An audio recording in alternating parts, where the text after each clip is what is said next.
Hinduism, we know Lord Vishnu as the preserver and Lord Shiva as the destroyer. Although having such different cosmic functions, they share an inconceivable relationship.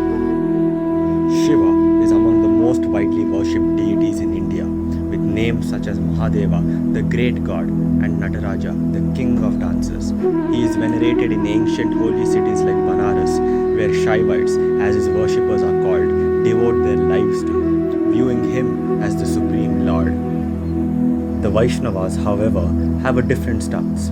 As the scriptures say, Srimad Bhagavatam is supreme among Puranas, just as the Ganga is the greatest of all rivers, Lord Achyuta the best among deities, and Lord Shambhu the greatest among devotees of Lord Vishnu. According to this and similar statements, Shiva may correctly be considered the greatest, at least among devotees, but among gods, the supreme is Vishnu. This is made clear as far back as the Rig Veda. The lotus feet of Vishnu are the supreme objective of all the demigods. Those lotus feet of the Lord are as enlightening as the sun in the sky. Shivites, however, tend to see Shiva not just as the greatest devotee, but as God himself. There is some basis for this in scripture. In the Bhagavatam, Lord Vishnu himself says, Brahma, Lord Shiva and I are the supreme cause of the material manifestation. I am the super soul, the self-sufficient witness. But impersonally, there is no difference between Brahma, Lord Shiva and me.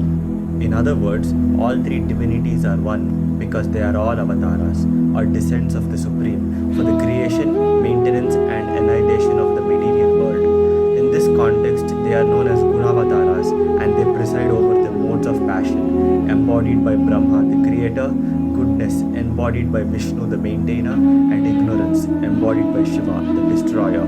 All three of these avatars are considered aspects of the same principle of Godhead.